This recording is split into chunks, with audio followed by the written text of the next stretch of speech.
भौकाल वगैरह की बात की जाए, क्योंकि उत्तर प्रदेश वालों का भौकाल हमेशा टाइट रहता है। टैलेंट, कोई भी चीज़ अगर आपके अंदर होती है तो वो 2-3 साल में नहीं आ सकती। यूपी वाले लोगों के ऊपर लिख दो तो सडनली एक बात दिमाग में है कि यार यहाँ 5-5 साल के लौंडे कट्टा चलाते हैं।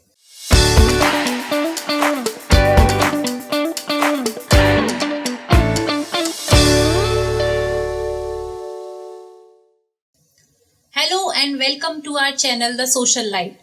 आज मेरे साथ हैं ऐसे कंटेंट क्रिएटर जिनका कौशल भौकाल मचाने का है। आज मेरे साथ हैं कौशल अमन जी। कैसे हैं कौशल? एकदम बढ़िया, थैंक यू सो मच। तो आपका कोई रिश्तेदारी है विक्की कौशल जी से? नहीं, कोई रिश्तेदारी नहीं है। नाम है अमन कौशल और इंस्टाग्राम अकाउंट पे कौशल अमन के नाम से स्टार्टिंग में आईडी थी। और जब पहली वीडियो वायरल हुई तो मुझे अंदाजा भी नहीं था लोग कौशल अमन जानने लगेंगे। और ऊपर लिख के आता था @कौशल अमन, जो मेरा इंस्टाग्राम का हैंडल जिस नाम से, तो उसी नाम से फेमस हो गए। अगर पहले पता होता तो कुछ और नाम रखते, डेफिनेटली कुछ नाम रखते। ये भौकाल मचाने की जर्नी स्टार्ट कैसे हुई? कहाँ से ये आइडिया आया? ये आइडिया बेसिकली जैसे आप पंजाबी सॉन्ग्स अगर सुने तो उसमें थोड़ा सा एग्रेशन रहता है, गन कल्चर रहता है, तो वो चीज़ को करने का शुरू से ही मन था कि हम भी वैसा कंटेंट अपना बनाएं और साफ सुथरा हो, कोई वल्गैरिटी ना हो। और उसमें थोड़ा भौकाल वगैरह की बात की जाए, क्योंकि उत्तर प्रदेश वालों का भौकाल हमेशा टाइट रहता है। और तो वहीं से आया। उसके बाद फिर जब हमने स्टार्ट किया तो एज अ शायर, तो 5 जो शायरी थी वो लव शायरी थी। वो जिस दिन मेरे पास एडिट होके आई, मेरे भाई ने की, शूट और एडिट मेरा भाई करता है, उसने की। उसके बाद फिर तुमसे रहाइश ने 5 की 5 वीडियो एक ही दिन में डाल दी। उसके बाद फिर उसने मुझसे बोला कि यार इस तरह तो बहुत लोग करते हैं, बहुत से क्रिएटर जो लव शायरी लिख रहे हैं, कुछ अलग करो। तो फिर मेरे दिमाग में है कि हाँ यार कुछ अलग किया जा सकता है ऐसे पंजाबी गानों में। उस टाइम आपको पॉपुलैरिटी नहीं मिली थी? उस टाइम व्यूज नहीं मिले थे? व्यूज 4-5 हजार थे। और पहले दिन पहली वीडियो पे आना इतना भी बहुत बड़ी बात होती क्रिएटर के लिए। तो मुझे लगा हाँ यार ये काम कर सकते हैं। बेसिकली अगर स्टेज परफॉर्मेंस और बोलने की शुरुआत की जाए, बात की जाए इस बात की, तो ये क्लास 4 से स्टार्ट हुई है। क्योंकि कोई भी टैलेंट, कोई भी चीज अगर आपके अंदर होती है तो वो 2-3 साल में नहीं आ सकती। वो जैसे बोलते नहीं, पूत के पांव पालने में दिख जाते हैं। जब 4th क्लास में थे तब से ड्रामा और नाटक, मतलब काफी चीजें जितनी स्कूल में होती हैं वो सब, यहाँ तक कि रामलीला तक। लोग रामलीला को सोच के मतलब थोड़ा सा हिचकिचाते हैं, हंसते हैं कि रामलीला, बट रामलीला हमारा दर्पण है और हम जिस तरह से अवध से आते हैं वो पहचान है हमारी।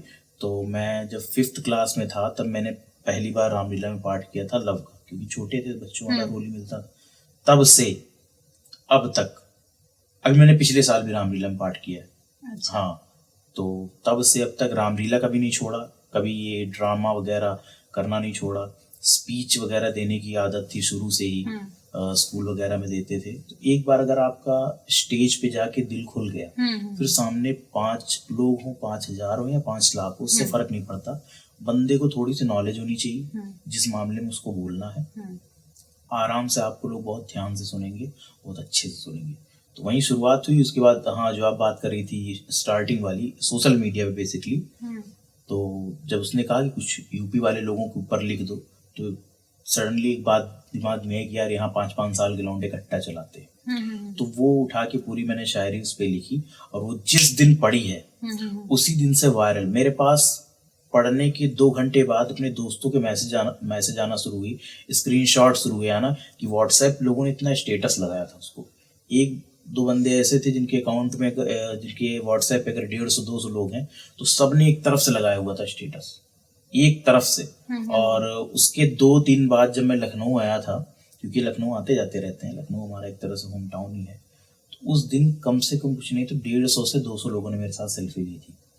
और मेरी वीडियोस गई थी 10,000 मेरे अकाउंट पे, और मेरा फॉलोअर्स थे बमुश्किल 300 से 400।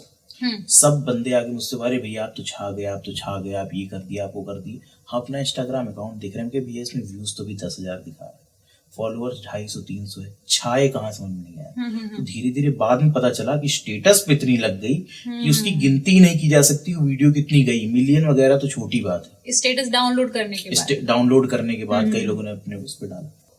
जब आपने वो वीडियो डाली थी जो कट्टा वाली वीडियो है, उस पर भी और अभी भी आप जब वीडियो डालते हो तो नेगेटिव कमेंट्स भी आते हैं, पॉजिटिव कमेंट्स भी आते हैं, कैसे डील करते हो आप? नेगेटिव कमेंट्स को मैं देखता हूँ, पढ़ के गुस्सा आती है, रिप्लाई करने का मन करता है, बट रिप्लाई नहीं करते क्योंकि हम कंटेंट क्रिएटर हैं, हमारे पास अपना एक अकाउंट है। जब आपके पास कुछ पैसा हो और अगर ऑटो वाले से फिर मतलब अगर आपके पास 5 लाख रुपए हो तो ऑटो वाले से 10 रुपए के लिए झगड़ा नहीं करते, मेरा ये मानना है। उसका अगर अकाउंट चला गया, उसने गाली गलौज की, तो उसका कुछ नहीं जाएगा, उसका काम है लोगों को गाली देना। मेरे अकाउंट पे अगर कुछ हुआ तो मेरा 1 मिलियन के लगभग का अकाउंट है, 9,38,000 प्रेजेंट है, आगे by the grace of God बढ़ेगा। तो इसीलिए उनकी कमेंट को ना लाइक करना, हाँ पढ़ लेता हूँ वो कहना क्या चाहते हैं। अभी मैंने 29 तारीख को सिद्धू मूसेवाला के ऊपर वीडियो बनाई थी, जिस दिन 1 साल पहले उनका असैसिनेशन हुआ था, और I am huge Sidhu Moosewala fan.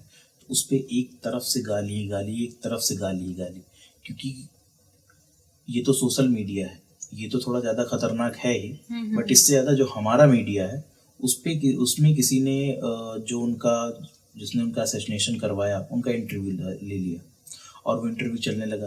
तो प्रोपेगेंडा जब चलता है तो लोग उससे थोड़ा सा इन्फ्लुएंस हो ही जाते हैं। तो वो समझ नहीं पा रहे हैं कि हम क्या लिख रहे हैं, किसको लिख रहे हैं। एक बंदे ने तो मुझे ढेर सारी गाली लिखी कि तू तो खालिस्तानी को सपोर्ट करता है, तू तो ये ऐसा है वैसा है, और उसकी प्रोफाइल पे सिद्धू मूसेवाला की फोटो लगी है। जितने बंदों ने मुझे गाली दी है उस पूरे में लगभग 11-12 हजार कमेंट है, एक गाली पड़ती थी, मेरे फैंस आ जाते थे, उसके बाद पता चला इसका 119 बार रिप्लाई किया गया है। फैंस की वॉर होने लगी। हाँ वॉर होने, उसी में लड़ाई झगड़ा सब शुरू हो गया था। मैंने तो खैर सिर्फ देखा, उस पर ज्यादा कुछ बोला नहीं, बट अगर कुछ लोग नफरत करते हैं तो प्यार करने वालों की संख्या जाहिर सी बात है ज्यादा है, तो वो सुन नहीं पाए। और वो भी फैन होंगे सिद्धू मूसेवाला के, हम सब फैन है, तो उन्होंने उनका रिप्लाई काफी अच्छे से दिया। बट मेरा ये ख्याल है गाली गलौज नहीं होनी चाहिए, और अगर आप एक पब्लिक फिगर हैं तो सबको जवाब देना भी जरूरी नहीं है। बहुत से लोग आते हैं, बहुत कुछ बोलते हैं, जज करते हैं, तुम तो ये करते हो, तुम तो वो करते हो, आप ऐसे आप ऐसे। वो उनके विचार है, वो उनके ओपिनियन है, हम उनसे सहमत नहीं है। राइट। तो बेसिकली जो आपका कंटेंट होता है, अब आपकी कंटेंट की बात करें तो कई ऐसे क्रिएटर हैं जो ऐसा कंटेंट बनाते हैं जी राइट। तो आप कैसे डिफरेंट करते हो उनसे, डिफरेंशिएट कैसे करते हो अपना कंटेंट और उनका कंटेंट, और कैसे अलग करते हो? मैं इसका जवाब सिर्फ आपको ऐसे ही देना चाहता हूँ। काफी कंटेंट क्रिएटर हैं जो बनाते हैं, अच्छा बनाते हैं, ऐसी बात नहीं, बट मेरे कंटेंट में गाली गलौज, वल्गैरिटी, और तीसरी सबसे मुख्य बात लड़कियों को नीचे दिखाना। जो साथ में एक लड़की ले ली, एक फिक्शनल डायलॉग बना लिया, लास्ट में उसकी बेइज्जती होनी और वीडियो पहुंच गई मिलियन में। मेरी वीडियो किसी भी बच्चे के भी फोन में अगर आए, वो ईयरफोन निकाल के अपने फैमिली के साथ बैठ के देख सकता है। कुछ लोग इसको रिलेट करते हैं ओटीटी प्लेटफॉर्म से। OTT platform is completely a different thing, क्योंकि अगर मुझे मालूम है मिर्जापुर वेब सीरीज के बारे में, मुझे मालूम है सेक्रेट गेम्स के बारे में, तो मैं फैमिली के साथ उसको टीवी पे लगा के तो नहीं देखूंगा, क्योंकि उसमें कुछ सीन्स ऐसी हो जाएंगी कि एम्बैरेसिंग मूवमेंट हो जाएगा फैमिली के साथ। क्योंकि हम यूपी वाले इतने तो यहाँ के लोग फॉरवर्ड हो नहीं गए हैं, सब लोग अपने माँ बाप से या बड़े भाई से या बड़ी सिस्टर से बॉन्डिंग रखते हैं, ठीक, कि हाँ, जिसको हम यूपी में लाश शर्म भी कहते हैं। हाँ, लाश शर्म भी कहते हैं। ये ओटीटी प्लेटफॉर्म है। अगर मुझे देखनी है तो मैंने अपना ईयरफोन लगा लिया, एक किनारे बैठ गया, आराम से पूरी वेब सीरीज देखी जब मुझे टाइम मिला। बट इंस्टाग्राम की जो रील आती है वो आपकी फीड पे ऑटोमेटिकली आती है, आप उसको प्रेडिक्ट नहीं कर सकती अगली रील कौन सी आएगी। अब आप एकदम कूल होके आराम से बैठे इंस्टाग्राम यूज कर रहे हैं, अब सडनली एक ऐसी रील आ गई जिसमें कुछ काफी गाली गलौज इकट्ठे, मतलब स्टार्टिंग में ही निकल गया, या कुछ ऐसी चीज उसने बोली जो एक अगर फैमिली के साथ देखी जाए तो एक एम्बैरेसिंग मोमेंट हो गया वहां पे। तो मुझे लगता है इससे थोड़ा बचना भी चाहिए, और यूट्यूब ने इस पे सख्ती की है। यूट्यूब के जो क्रिएटर जो गाली गलौज धड़ल्ले से दे रहे थे उस पर बीप लगाते हैं। और सेकंड में एक चीज और बोलूंगा, जो लोग गाली गलौज देते हैं वो उनका अपना विचार है, उस पर कुछ नहीं कहना चाहते। अगर इंस्टाग्राम ने केवल एक फीचर ला दिया हिंदी गाली डिटेक्ट करने का, उनका कंटेंट वहीं पे खत्म हो जाएगा। मेरा कंटेंट है पूरी तरह से सेंसर्ड, कहीं ना गाली गलौज है, बस एक भौकाल दिखाना, एक या तो थोड़ी कॉमेडी करना, किसी तरह से लोगों को एंटरटेन करना। गाली गलौज करना या लड़कियों को नीचा दिखाना या कुछ गंदे स्लैंग्स बोलना, ये हम बिल्कुल प्रमोट नहीं करते कभी भी। तो बेसिकली मैं अब तक जो पॉडकास्ट करती आ रही हूँ उसमें मैं किसी भी जब क्वेश्चन रखती हूँ सामने कि आपकी इनकम कैसी है इंस्टाग्राम की या फिर यूट्यूब की, तो सब लोग अवॉइड करते हैं कि ये मुझसे क्वेश्चन मत करिए, और मतलब कुछ भी कह के वो थोड़ा सा हट लेते हैं। आपका क्या कहना है? नहीं, किसी भी क्वेश्चन से मेरे ख्याल से हटना नहीं चाहिए। हर क्वेश्चन का रिप्लाई देना चाहिए। और जो आप सोचते हो, जो दिल में है वही मुंह पे है, उसमें कुछ अलग से छुपाना नहीं। इनकम की अगर बात करें तो यूट्यूब का जो शॉर्ट्स है वो तो लगभग लोगों को मालूम ही होगा, 1000 व्यूज पे 60 पैसे देता है जी। YouTube shorts. यूट्यूब का जो लॉन्ग फॉर्म वीडियो है वो थोड़े ज्यादा पैसे देता है। बट आजकल लोगों का अटेंशन टाइम बहुत कम हो गया है। आजकल लोग फोन ऐसे नहीं पकड़ते, लोग फोन ऐसे पकड़ते हैं। आजकल वो चाहते हैं आप 15 या 20 सेकंड में ही हमें एंटरटेन कर दो, हमको आपकी 5 मिनट की वीडियो नहीं चाहिए। तो अगर यूट्यूब पे अच्छे से ग्रो होना है, सबसे पहली चीज तो शॉर्ट्स का जमाना आ गया। जमाने के साथ कदम से कदम मिला के चलना होगा। इनकम की अगर मैं बात करूं तो इंस्टाग्राम 1 रुपया भी अपने तरफ से किसी को नहीं देता। इंस्टाग्राम बीच में एक फीचर आया था बोनस का, जो रैंडम अकाउंट्स में आया था। उसमें कोई ये नहीं था कि जैसे यहाँ 15 लोग हैं, उनका आ गया, मेरा नहीं आया, इनका आ गया, उनका। वो एकदम रैंडम आया था, अपने आप ही आया था। वो उसका जो पैसे देने का सिस्टम था वो भी अलग ही था। किसी को 1000 व्यूज के $5 मिल रहे हैं, किसी को 1000 व्यूज का $1 मिल रहा है। वो था 2-3 महीने। अच्छा। अब तो मई में उन्होंने विड्रॉ कर लिया, यहाँ से भी विड्रॉ कर लिया, यूएस से भी विड्रॉ कर लिया। अब उन्होंने कहा कि हम अभी ये तो रिसर्च कर रहे थे, फिर देखेंगे, फिर लाएंगे। ये बहानेबाजी है उनकी। वो नहीं भी लाएंगे तब भी हम लोग कंटेंट तो बनाएंगे। वो तो पैसे के लिए नहीं किया जा रहा है, तो थोड़ा सा फेमस होने के लिए किया जा रहा है। इंस्टाग्राम पे अगर किसी को पैसा कमाना है, सबसे अच्छी चीज आप मतलब तो आपको प्रमोशंस करने होंगे अलग अलग ब्रांड्स के। अब अगर प्रमोशन की बात आए, और बेसिकली मैं अपने साइड की बात करूं, तो यहाँ के क्रिएटरों को प्रमोशन का बहुत ज्यादा पैसा नहीं मिलता। यहाँ के मतलब लखनऊ, यहाँ मतलब लखनऊ साइड के, पूर्वांचल साइड की बात कर रहा हूँ। यूपी के क्रिएटर आप कंप्लीटली ऐसे बता सकते हैं। सबसे ज्यादा रेट जो है वो मुंबई के क्रिएटर का है, सबसे ज्यादा। वो ऐसे नहीं छुट्टी मनाने तुरंत हर एक महीना मालदीव जाया करते हैं और बाली जाते हैं, क्योंकि वो कमा रहे होते हैं। उनको पर फॉलोअर भी कुछ लोग को इनकम मिलती है। जो बड़े क्रिएटर हैं वो अपने फॉलोअर के ऊपर पैसा लेते हैं। भाई मेरे 5 लाख फॉलोअर हैं, हमको एक वीडियो डालने का 5 लाख रुपए चाहिए। यहाँ पे मतलब आप ये जान लीजिए कि 1 लाख का अकाउंट वाली लड़की जो फैशन या ब्यूटी का कंटेंट बनाती है, वो कौशल अमन से ज्यादा पैसा कमा रही है। उसका रीजन ये है कि हम एंटरटेन कर रहे हैं, और वो एक पर्टिकुलर जोन जिसको प्रमोट। जी, वो एक पर्टिकुलर जोन है। जैसे कुछ लोग फैशन का करते हैं, कुछ लोग ब्यूटी प्रोडक्ट्स का करते हैं। तो उसमें तो जो बड़े क्रिएटर हैं वो तो पेड करते हैं जी। जो छोटे क्रिएटर हैं वो बार्टर पे भी कर देते हैं। सामान आया, भैया आप यूज कर लेना, वीडियो बना दे उसकी। वो वीडियो बना के डाल दी, उनको फ्री में 2500 का सामान मिल गया, उनके लिए वही बड़ी बात है। हम लोगों से अगर कोई इस तरह की बात की जाए, भैया प्रमोशन कर दो, तो हम लोग की तरफ प्रमोशन अगर आएगा भी तो बेटिंग ऐप का आएगा, जो कि लगभग चीजें तो इंडिया में बैन हो चुकी है। बट क्रिएटर की भी मजबूरी है। वो भी जब घर जाता है तो उसके पापा पूछते हैं, जो कैमरा लेके बाहर घूमा करते हो, क्या लाते हो? 2 पैसा तो लेके आओ भाई। लास्ट में इज्जत तो पैसे की है। वो आप कितने बड़े सेलिब्रिटी हो, आखिर में पैसा ही सब कुछ होता है। तो उनके घर वाले पूछते हैं कि भैया तुम कहाँ दिन भर घूमा करते हो, इधर उधर वीडियो बनाते हो, केवल वीडियोस घर नहीं चलता, दाल रोटी कमानी पड़ती। तो उनकी मजबूरी बेटिंग ऐप को प्रमोट करना, जो इंटीग्रेट करके वीडियो। आपको उसका मालूम कि नहीं, प्रमोशन 2 तरह के होते हैं। एक वो स्क्रिप्ट भेजते हैं प्रमोशन करने के लिए कि भाई ये स्क्रिप्ट है, ये आपको बोलना है। दूसरा होता है इंटीग्रेशन करना, इंटीग्रेट करना। मतलब आपका कंटेंट चल रहा है, उस कंटेंट के बीच में आप मेरी ब्रांड का नाम ले दो, हम इतना पैसा दे देंगे। हाँ, तो जो इंटीग्रेशन वाली होती है वो क्रिएटर के लिए भी अच्छी है और जो दे रहा है उसके लिए भी अच्छी है, क्योंकि वो वीडियो मिलियन जा सकती है। अगर एक स्क्रिप्ट वहां से बन के आई है कि ये बोलना है आपको और आप वो बोल रहे हो, तो क्रिएटर का सबसे बड़ा नुकसान होता है कि उसकी पता लगा मिलियन की रीच चल रही है, अगली वीडियो 2 लाख के ऊपर जा ही नहीं रही। क्यों? पिछली वीडियो प्रमोट कर दिए थे, रीच डाउन हो गई है। तो हम अपनी रीच उनको देते हैं, उसका वो पैसा देते हैं हमको। इसलिए मजबूरी भी बेटिंग है प्रमोट करना, क्योंकि हम लोग के पास तो फैशन वगैरह का आता नहीं है। दूसरा, ब्रांड्स का ये कहना है, जैसे सबसे ज्यादा अगर कहीं के क्रिएटर पैसा कमा रहे हैं ऑल ओवर वर्ल्ड की अगर मैं बात करूं तो यूएस के, वहां के जो 25,000 या 50,000 के अकाउंट बहुत बड़ी बात होती है। कह रहे भैया इन्फ्लुएंसर है, बहुत बड़े इन्फ्लुएंसर है। वो कमा इससे रहे हैं कि जैसे मैं अभी किसी एक पानी के बोतल का ऐड करूं, यूएस का अगर कोई क्रिएटर एक पानी के बोतल का ऐड करे, तो जो बंदे उसको देखेंगे उसमें कुछ ना कुछ लोग खरीदेंगे जरूर यूएस में। यहाँ पे लोगों को समझ ही नहीं आएगा ये बोतल पानी की थी कि किस चीज की। पहले वो समझने में देर लगेगी। यहाँ पे बेसिकली जो लोग चीजें खरीदते हैं वो एक दूसरे के सजेशन पे खरीदते हैं। जैसे कोई भी, मैं अभी एक शूज पहना हूँ और कोई और बंदा दूसरा पहना, तो मैं उसको बोलूंगा कि यार ये बड़े अच्छे शूज हैं, आप इसको खरीदो, बहुत अच्छे हैं और आपके बजट में है, ऐसा वैसा। या अगर कोई बंदा एक वॉशिंग पाउडर यूज कर रहा है तो मैं अगर उसको दूसरा सजेस्ट करूं तब बोलेगा। वो ऐड पे थोड़ा सा कम भरोसा करते हैं। और आजकल थोड़ा सा मामला बदल गया है, क्योंकि सबको मालूम है सलमान खान 50 रुपए वाली फेयर एंड हैंडसम तो लगाते नहीं, वो जाहिर सी बात महंगी क्रीम लगाएंगे।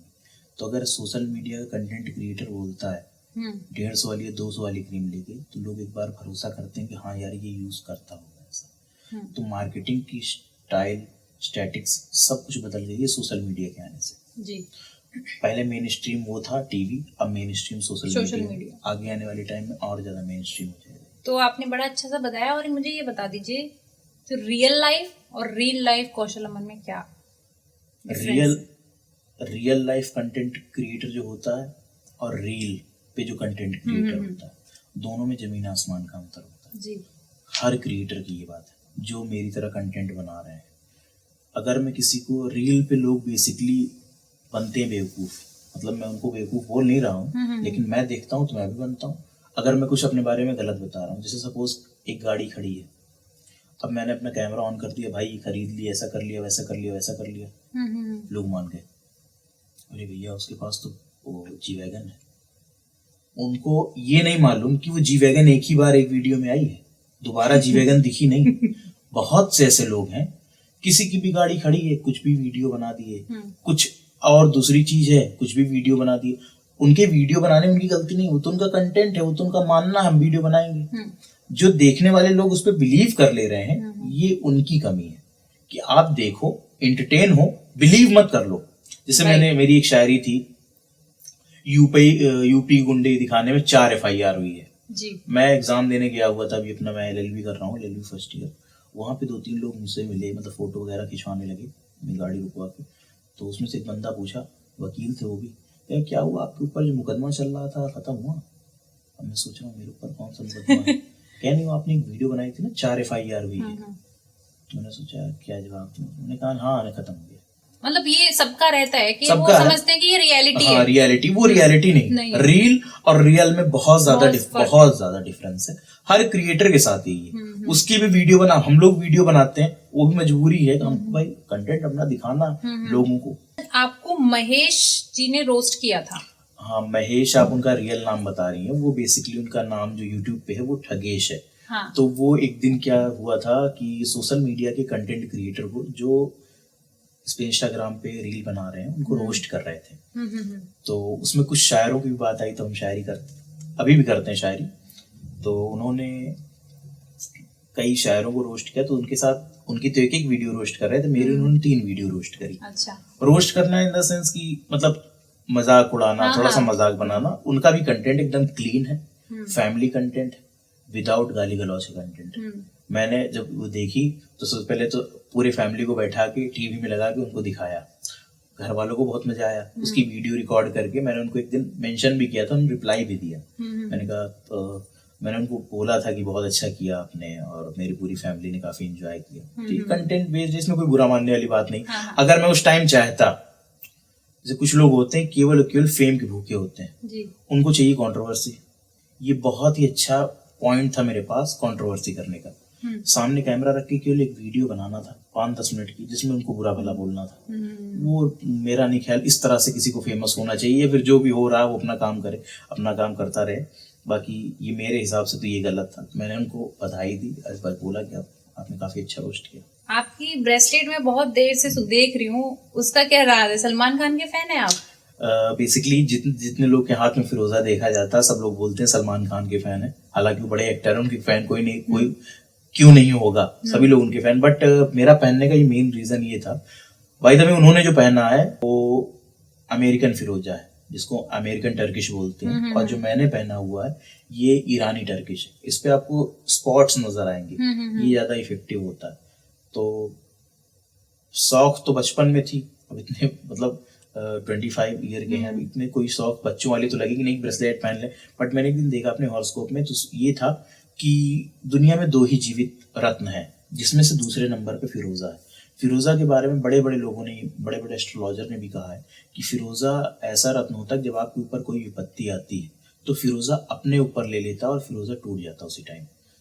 यहाँ तक कि एक इंटरव्यू मैंने देखा था, पता नहीं वो सही है गलत, कि सलमान खान ने जो फिरोजा पहना ये उनका 7वां या 8वां फिरोजा है, बाकी उनके टूट चुके हैं। तो ये लोग मानते हैं कि अगर कोई विपत्ति आएगी तो फिरोजा अपने ऊपर ले लेगा और टूट जाएगा। और इसके लिए भी ये जब बन चुका था, जिस दिन मेरे अकाउंट पे शैडो बैन लगा था उस टाइम। वो क्या होता है?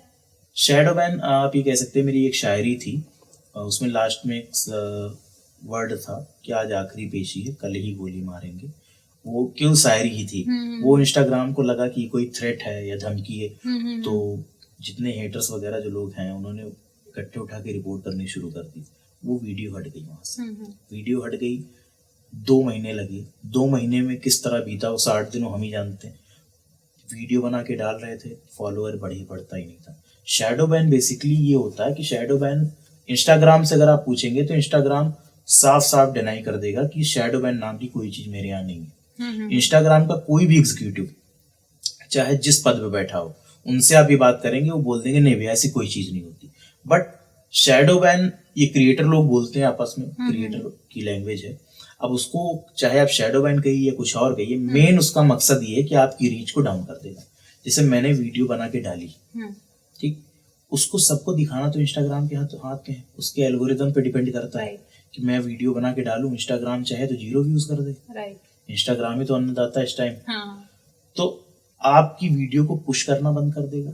कोई अगर आपका अकाउंट सर्च करता है, जैसे अगर आपको कौशल, मतलब मेरा अकाउंट सर्च करना, जैसे आप KAU लिख देंगे, सबसे ऊपर सजेस्ट करेगा कौशल अमन, मेरा ओरिजिनल अकाउंट। शैडो बैन में आपका अकाउंट वहां से हटा देता है।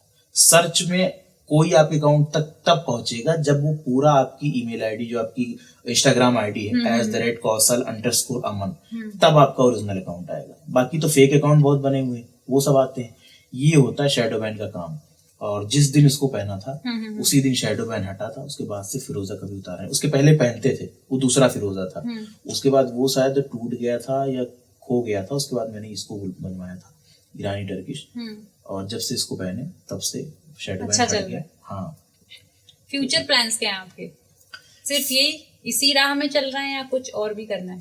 फ्यूचर प्लान्स, चलना तो कंटेंट क्रिएटर, क्योंकि जो आप हो, जैसे कहते नहीं कि बहुत से लोग, उस दिन किसी का इंटरव्यू आ रहा था, उन्होंने कहा कि मेरे फादर ने बहुत प्यारी बात कही थी कि अगर आप एक दुकान से दूसरी दुकान बनाते हो तो आप जिस दुकान से उस दुकान को बनाए हो उस पर बैठना मत बंद कर देना, क्योंकि मेन गल्ला, मेन रोजी रोटी वही होती है।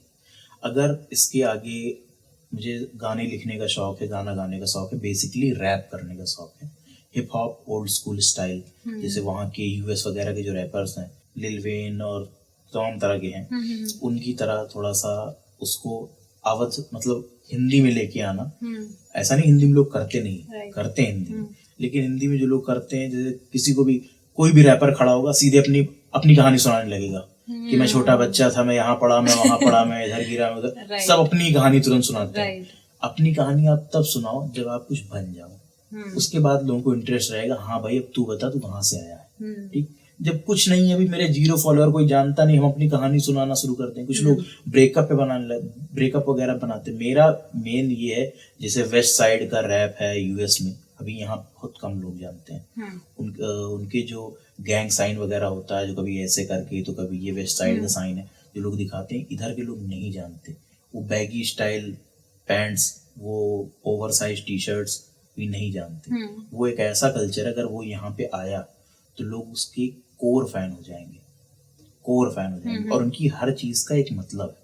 अगर वो कपड़े ढीले पहनते हैं तो उसका मतलब है कि हाँ, जब वहाँ पे निग्रो लोग गुलाम थे तो अपने जो उनके मास्टर होते थे, मालिक, अपना कपड़ा देते थे उनको पहनने के लिए, तो जाहिर सी बात है वो ढीला रहता था।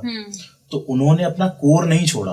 वो अगर फेमस भी हो गए तो उनको दिखाने के लिए ओवर साइज पहनते थे कि देखो यही देखे मेरा मजाक उड़ाया था ना, आज इसी के ऊपर 22 लाख की चैन पहनी भी मैंने। तो इकट्ठे वो स्ट्रीट से उठ के जब मेन स्ट्रीम पहुंच गया ना रैप, अभी वो उतना यहाँ फेमस हुआ नहीं है। एक बार रैप यहाँ फेमस हो जाएगा तो गाना जो लोग गाना सुनते हैं, सॉन्ग क्लासिकल वगैरह सुनते हैं, वो रहेंगे, लेकिन जो न्यू जनरेशन वो रैप की तरफ बहुत ज्यादा आकर्षित हो अभी रही भी है, मुझे लगता है अभी भी अभी काफी है। अभी सिर्फ स्टार्ट हो रहा है रैप। जब एकदम से आ जाएगा ना, फिर लोग बाकी सुनना नेक्स्ट टू नेक्स्ट जनरेशन। हाँ, चाहे बंद कर दें। तो इसीलिए रैप सॉन्ग मैंने लिखा हुआ है, मैंने 3-4 गाने लिखे हुए हैं, वो मुझे रिकॉर्ड करना है। तो जल्दी ही उसके रिकॉर्ड हो जाएगा 1-2 दिन में। उसके बाद उसकी वीडियो शूट करके लाना है। पहला गाना यूपी का 32 लॉन्च होगा। यूपी 32 में नाम है, और उसकी हुक लाइन है यूपी का 32 कट्टे के दम पे हर काम अपना 25 है। अभी इतना ही सुना सकते हैं, पूरा गाना जब आएगा तो उस पर सब लोग सुनेंगे, काफी अच्छा लगेगा। तो आपने इतनी अच्छी अच्छी बातें बताई, और अभी हम लोग पॉडकास्ट का एंड कर रहे हैं। मुझे ये बताइए कि आपने कभी सोचा था कि आप सोशल लाइट पे आएंगे? क्योंकि मैं कपिल शर्मा शो की बहुत बड़ी फैन हूँ। नहीं, बहुत अच्छा लगा आके, और जिस तरह से आपने क्वेश्चंस पूछे बहुत ही ज़्यादा अच्छा है। और सही में तो कभी नहीं सोचा था कि आऊँगा, बट जिस तरह काम कर रहे हैं और अच्छे से करते रहिए, बहुत अच्छा ग्रो होगा चैनल, और ये मेरी शुभकामनाएं आपके लिए। Thank you. और कोई टिप देना चाहेंगे आप यूथ को, या जो इन्फ्लुएंसर आपके जैसे बनना चाहते हैं? जो इन्फ्लुएंसर बनना चाहते हैं उनको सिर्फ इतना बताना चाहूँगा, be connect with your content. जो आप कंटेंट बना रहे हैं, जिसकी वजह से आप वायरल हुए हैं, उसको जिस दिन आपने छोड़ दिया और दूसरे काम में लग गए, आपका तुरंत वहीं इंस्टाग्राम बढ़ना बंद हो जाएगा, क्योंकि लोगों ने आपको जिस चीज के लिए फॉलो किया हुआ वो आप उनको नहीं दे रहे हैं। तो ये सबको जानना चाहिए जितने नए कंटेंट क्रिएटर हैं, कि be connect with your content and your audience. मतलब ऑडियंस क्या चाह रही है, आप उससे और अपने कंटेंट से एकदम कनेक्टेड रहिए, आपका इंस्टाग्राम ग्रो होता रहेगा। तो thank you so much. Thank you so much. तो ये थे कौशल अमन, जिन्होंने हम सबको इतनी अच्छी अच्छी इंसाइट्स दी। सो अगर आपको ये वीडियो अच्छी लगी हो तो प्लीज लाइक कर दीजिए, शेयर कर दीजिए, और कमेंट सेक्शन में हमको बताइएगा आप नेक्स्ट कंटेंट क्रिएटर किसको चाहते हैं। And please please please channel को सब्सक्राइब कर दीजिए। तो thank you so much, bye bye, जय हिंद।